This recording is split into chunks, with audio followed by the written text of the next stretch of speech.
There are two big common misconceptions that I've been thinking about a lot lately. They're not directly connected, but I mean, in my opinion, everything's connected at some level. And the first one is a general operating misconception people have really in how much I think we over apply the win lose function in relationships. What I mean is, I think most relationships, most interactions people have are either win win or lose lose. They're either mutually beneficial or they're mutually detrimental. Sure, there definitely are plenty of situations where one side gains and the other one loses, but I don't think that really happens as much as we expect it to or think it does. I think we really over calculate that one. I mean, just think of a couple quick examples. An employer-employee relationship.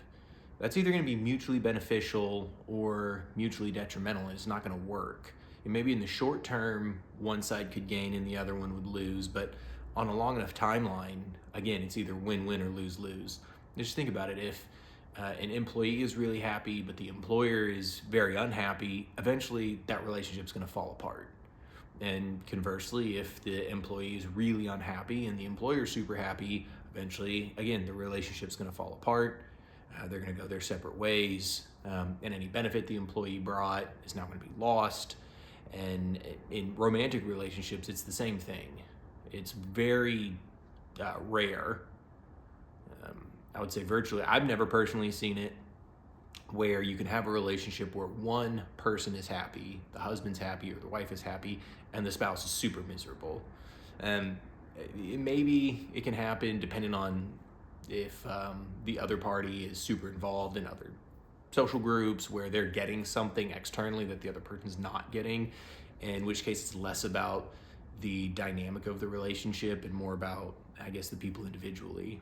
But that's it. And it's that the fear that there's going to be a win-lose component in relationships, I think contextualizes, it brings a lot of fear into the context of how we interact with people. You know, if you're going to buy something and you're dealing with a company, maybe you're getting quotes or something of that nature, just the fear that you're going to get got or get had can bring a lot of defensiveness and closed off communication into that interaction. So again, I think on a long enough timeline, most relationships are either going to be win-win or lose-lose.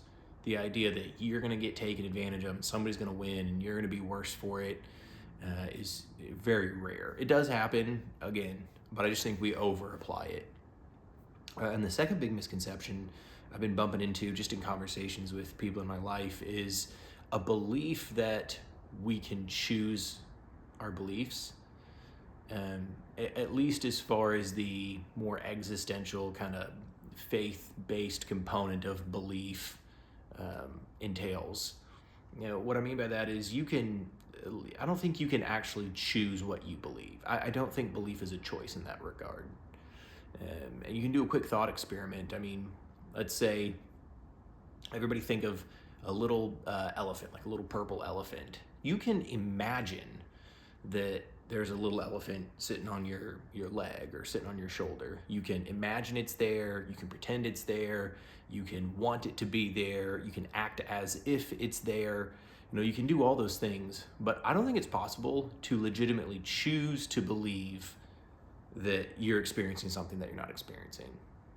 A little bit more tactical or a tactile example might be whatever religion you are, take a second, figure out what religion you are, and then pick another religion that you are not. And for the next 10 seconds, just choose to believe in that religion. So if you're a Christian, for the next 10 seconds, just choose to be a Muslim. Or if you're Jewish, just choose to be Hindu for the next 10 seconds. I don't mean pretend, I don't mean act as if, I don't mean imagine, I don't mean wonder, I mean legitimately choose to identify with those beliefs. I don't think that's possible. I don't think it's something that you can choose. And with that frame in mind, I think kind of reverse engineering brings me to the question of, well, what constitutes our beliefs? And how do we how do we persuade others to believe in line with us? And how do we more effectively examine the programming we've received that has resulted in the beliefs that we currently carry?